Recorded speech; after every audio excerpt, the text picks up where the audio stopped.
Update. Am I the a-hole for telling my dad he chose between me and his fiancée when he prioritized her surgery over mine? Original post. I, 17 female, have had a rocky relationship with my dad. My parents married after I was born, hoping to provide a stable family for me. But they divorced when I was 11 after my dad went to rehab, and things only worsened from there. During rehab, he met his current fiancée, and they later had a kid, 6 female.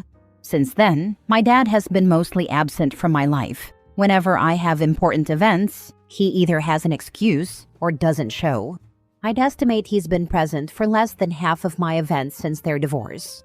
A few years ago, I was diagnosed with scoliosis, and initially, surgery wasn't needed. However, my condition got worse, and I was finally scheduled for surgery on November 20th, 2024. I told my dad about it months ago, expressing how much I needed his support this time, and he promised he'd be there. But later, he texted to say he'd planned a vacation that would keep him away until mid-December, just as my recovery period would be ending. It broke my heart, but I accepted it. Then, 2 hurricanes hit his vacation spot, and he told me he'd make my surgery. I felt a glimmer of hope. But then, just a week before my surgery, he texted again, saying his fiancé's lung cancer surgery had been scheduled for the same day, a few hours before mine, at a hospital 30 minutes away. He said he might not make it to my surgery, but with him, might not usually means won't. He added that this wasn't about who he loved more. That message shattered me. I realized that no matter how much I hoped, he might never give me the attention and support I needed. I broke down on my kitchen floor that day. After sitting with my feelings, I texted him to tell him how deeply his actions hurt me. I said it wasn't only about love, but about showing care and that he'd given me hope only to let me down again. I questioned if his fiancé's surgery had really been scheduled last minute, or if he had known earlier but hadn't told me. I asked him to show he was my dad through his actions, not just his words. He responded, insisting the surgery was only scheduled the day he'd told me. But because he's lied in the past to save face, I reached out to someone who might know the truth. I then sent a follow-up message, clarifying that my frustration wasn't with his fiancée. It was with his ongoing absence and lack of support. I said that even if his reasons were genuine, he could have at least shown some empathy. I told him I hoped he'd be a better father for my half-sister than he has been for me. In a final message, I made it clear that I was done putting in all the effort to maintain our relationship on my own. I told him that if he wanted to be my dad, I would gladly be his daughter, but if he chose not to, I would be fine with that too. He hasn't responded, and honestly, I'd prefer he sit with what I've said. For once, I hope he really thinks about his actions and the impact they've had on me. So, am I the a-hole? Edit. For anyone asking, Dad met his fiancée before leaving us. Had my sister in the oven before leaving us. She will be 7 on the 24th of next month. It's possible he cheated, and it's not hard to deduce that. Now for the top comments before reading the update. Girl, your father hasn't shown up for you your entire life. What makes you think he is going to do it now? And furthermore, why do you allow him to have that power over you? He is not your father. He is the male who impregnated your mother. Stop elevating him to father status. This man is going to support the person he is making his life with, not the child he walked away from years ago. He doesn't prioritize you, and he never will, no matter what words he uses or promises he makes. Good luck with your surgery and focus on your recovery. Thank you, I will. Now for the first update. First of all, thank you for your support. All of your opinions mean the world to me and really opened my eyes to this. Here are some questions I was asked, and here's what I can answer. 1. His child is in school / he has to take care of her. No, not really. She is homeschooled and doesn't know how to spell, but that problem is for another day. His bio mom, my grandma, can take her to and from the 2 hospitals. However, I asked that he come the day after or the next. 2. What stage is her cancer / more defined timeline? I don't remember ever being told what stage her cancer is. In October 2023, my dad told me she had a tumor in her lungs, but didn't say the stage. I don't know how the law works regarding who gets a say in her surgery, but the fiancé has a great relationship with her parents, ex-husband, adult daughter, and siblings. As far as I know, he doesn't tell me anything. This was planned as of the day he texted me, and they had the option to choose the day before, but the doctor pushed them for my surgery day. 3. You have your mother for decision-making. I don't need my dad for those decisions. I needed him at my surgeries so I could have a cushion and reassurance that he would be there for me. 4. He could still very well make it. Yes, that is a chance. It's fine if he doesn't. When he gets called out for mistakes or yelled at, he shrivels and goes cold. He probably won't. I told his fiancée good luck, and the person I talked to says he is telling the truth. Does he provide quality support for you when he does show up? It sounds like he's more the kind of person whose presence would just make everything miserable and maybe make your mom uncomfortable. I can't really imagine how he could be so absent and unreliable, yet loving and comforting enough to support you during surgery. I hear and see on media that when someone goes through surgery, both parents are there because they love them and want to see them before they go into something scary. Like my surgery, they are putting 2 rods through my entire back. The only reason I had to push it to November and April was because I didn't want to miss my last year of marching band/Halloween, even though there were options in summer. Anyway, I would say the idea of him and the effort of being at my surgery was enough comfort for me, even though he doesn't really do anything else when he shows up. Second update 3 months later. Hey guys, it's been a while. Thanks for your love. I've been dragging my feet on an update, but here it is. Surgery recovery has been great. I've been in therapy since I was 12, so my therapist knows everything about my dad. Love that people across all platforms think my dad is just a sperm donor and not a real dad. Senior night is on Valentine's Day. I told him weeks in advance, saying, games start at 7 usually, but I would get to the school 30 minutes early since we will probably do it before the game. I texted his mom, grandma, to ask him if he was going, and he texted her, "Oh, I never got a date. She doesn't tell me anything." BS. I told her I'll go no contact if he doesn't go, and I will go low contact if he does. If he wants to know, he can freaking ask and write it in his calendar. I told my mom to stop staying neutral and tell me why he acts like this. The relationship is almost ruined, so there is no point in her trying to save it. He likes to play the victim, tries to make it sound like my mom doesn't want him around, and uses it as an excuse to make himself look like a good guy. I've seen text messages from when I was younger of my mom trying to get my dad to make an effort. I showed her the first post, so I'll send her this one too. Hi Mom, the Kindle had screenshots of some convos. I love you. I saw them in August when I found it, so I've known for a while. I see my mom in a new light now. She will be walking me down the aisle and dancing with me at my wedding. She sacrificed so much of herself for me. She is not only my mom, but also my dad. For non-Americans, senior night usually involves seniors and their chosen people walking them across the floor. My dad walked me down for my fall senior night, but he will not be one of my people this Friday. I am desperate to keep contact with my sister. I know Grandma will help me with that. I know that if his fiancé and my dad break up, he will do the same thing to my sister. Friday came and passed. My dad got mad when he realized I didn't want him to walk me across the gym floor. He, along with Grandma and my sister, left during halftime. We did the walk before the varsity game, and pep band can't leave the stands until the 3rd quarter, same as marching band. Plus, Grandma has been to previous basketball and football games. I left my dad a long voicemail and message on Friday for leaving, especially since my sister begged to see me, and he refused her. I told Mima I was disappointed that she left when she knew what happens at games. Monday, I finally sent him my boundaries and blocked him. I know I'm going to cry later. This is going to be hard for me. Thanks for your support. It means a lot to me throughout this journey. Hi, I'm you 30 years in the future. He doesn't change. For your own well-being, move on with your life without him in it. Heck, I'm 30 now. I can say the same thing. He won't change. He'll call you once, maybe twice a year when it's convenient for him. Maybe send gifts that show how much he doesn't know who you are or what interests you. Maybe not.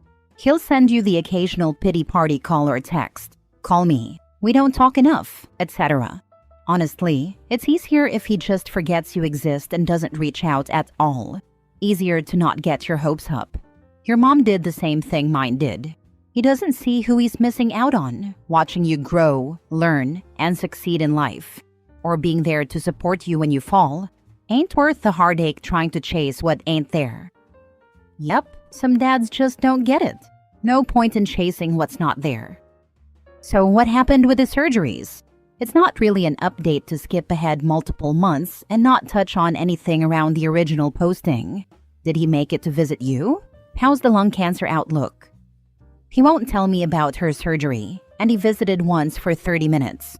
I don't count it as a visit since he was either on his phone, handling my sister, or avoiding eye contact. Plus, I had to poop in order to get discharged, so I was going up every 10 minutes needing to try. Next story. Am I the a-hole for telling my mother-in-law it's not my fault she married a deadbeat and to figure it out? So, I'm 25 and my husband is 28. We just had our first baby 4 days ago. I was just released from the hospital yesterday. My mother-in-law is bombarding my husband with calls because she's old and sick and wants him to take care of her. My husband took 2 weeks off work to stay home with me and the baby, to care for me after the C-section and bond with our daughter. Mother-in-law took that as him being free and available and refuses to acknowledge that he's not on vacation. It hasn't been easy. There were complications, and I lost a lot of blood. I'm in a lot of pain, to the point where I can't even stand up on my own.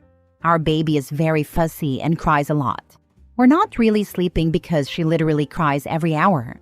The first time mother-in-law called was literally 3 minutes after I gave birth, wanting him to go to her because she wasn't feeling well. She kept calling every hour while I was still in the hospital. My husband stayed with me the entire time because, like I said, I lost a lot of blood and wasn't feeling well. He put his phone on Do Not Disturb and didn't turn it on until I was discharged.